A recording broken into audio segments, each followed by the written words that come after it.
What a wasted time. Should have been here on the outside, read the signs.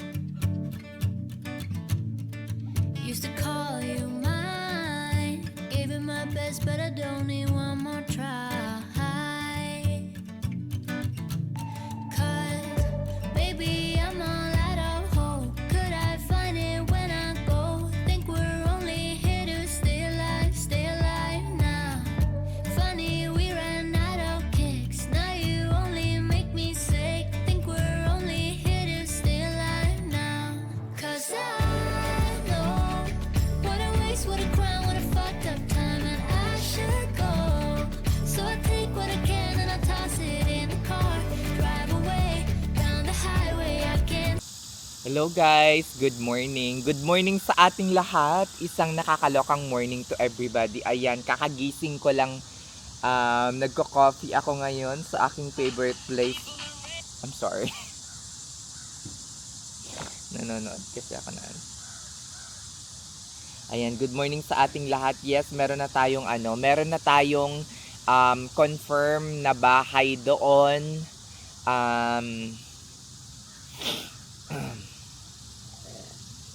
Pero kahapon, naloka lang ako sa mga comment na patuloy na ginagawa ng pagko-comment sino ba 'yon? Ni Sweet 8660.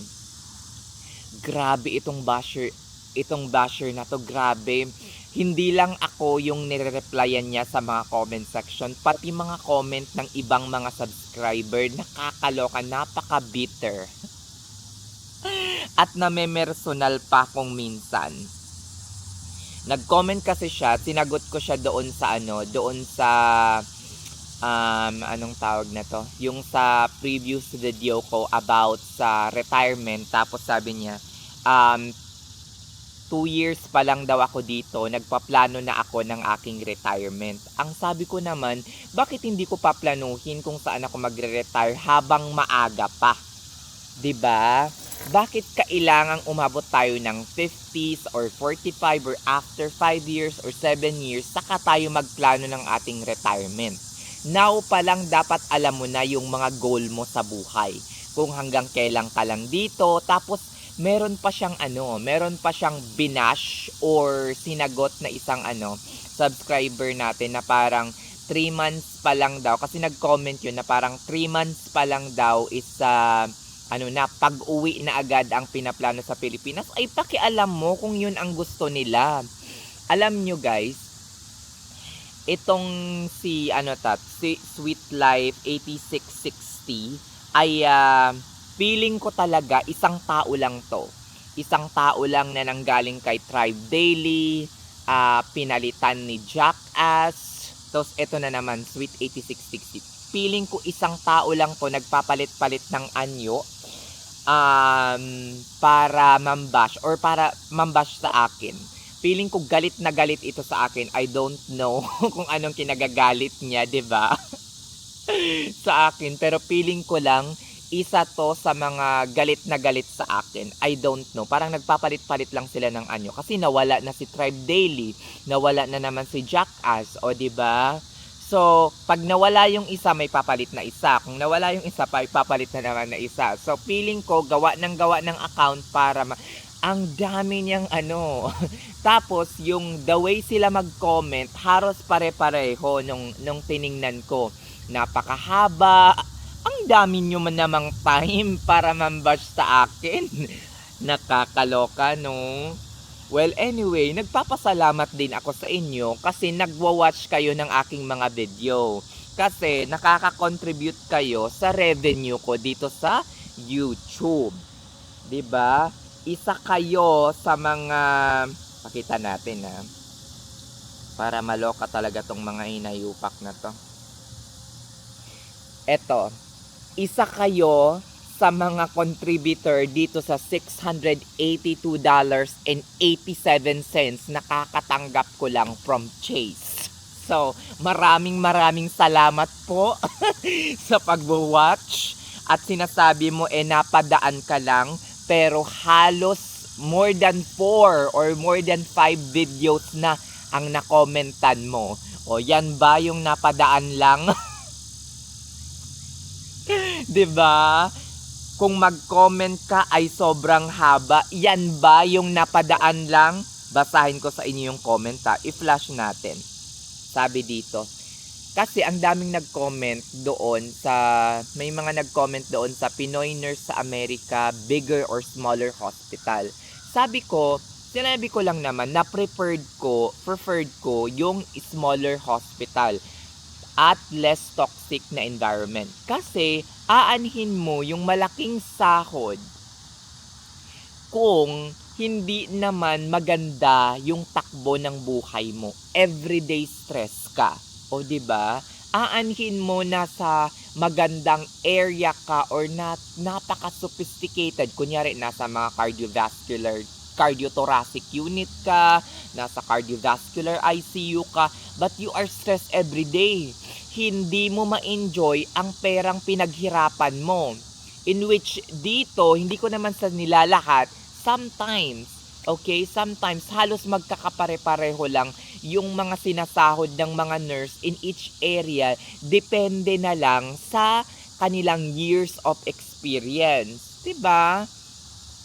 Someone who's working in a small ED with 20 years or 15 years of experience compare sa isang new grad sa ICU, mas malaki pa yung sinasahod ng isang may 15 to 20 years of experience na nag-work sa isang smaller hospital compare sa isang new grad na nag-work sa ICU.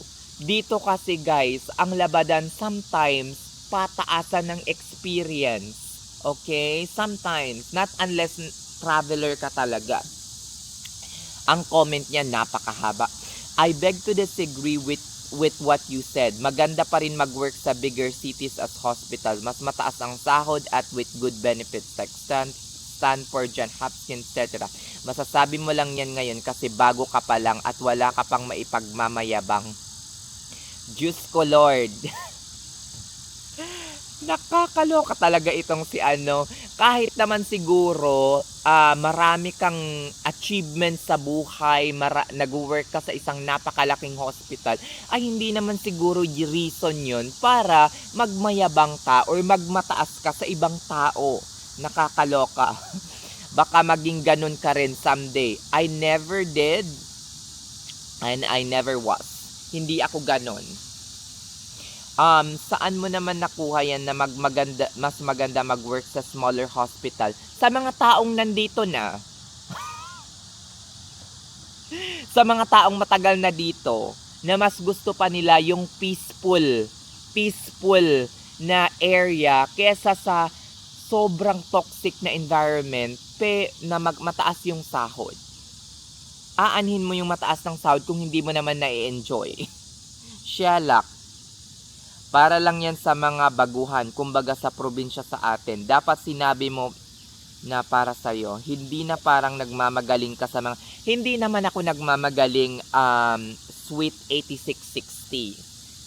Sinishare, dito sa vlog na ito, sinishare ko lang kung ano yung mga naririnig ko dito sa Amerika, kung ano yung na-experience ko. That's it.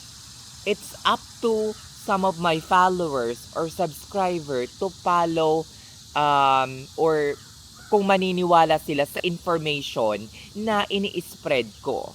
Walang halong eme. Diba? So, sabi pa niya, ang dami pa niya, ayoko nang basahin yung iba, pero ang dami pa niyang sinasabing mga below the belt, as in napaka-unprofessional talaga. Napaka-unprofessional, hindi maganda yung lumalabas sa mga bunganga. In short, walang kwentang tao. Walang kwentang kausap. Nakakaloka, diba? Tapos nagre-reply pa siya sa ibang mga sa ibang mga subscriber. Ano yung mga sinasabi niya? Ito pa yung kakarating mo pa nga lang, still adjusting, retirement na iniisip mo, nasa adjustment period ka pa lang. O, 'di ba? Sinasabi niyang nag-aano daw ako, nagmamagaling ako. Eh, sino ba yung nagmamagaling dito? Nakakaloka. Siyalak talaga. Isa talaga tong siyalak.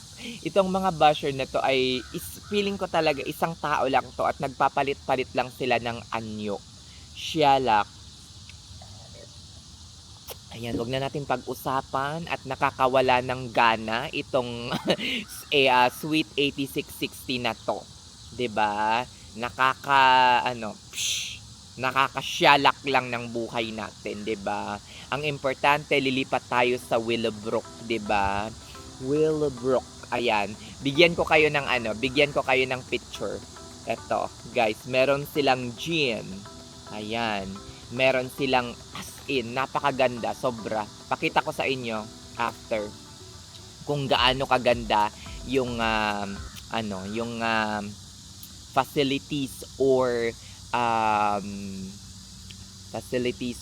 yung apartment complex na lilipatan natin. Napakaganda sobra. Tapos eto pa guys, nakuha ko siya, eto na, balita, kayo na yung mag-comment kung napakamahal or mura or middle lang. Ang total base rent ko dito, nakakuha pa pala ako ng 5% PED. Ang alam ko, preferred employer discount. Nakakuha ko ng 5% PED, tapos ang naging total rent ko is $1,092.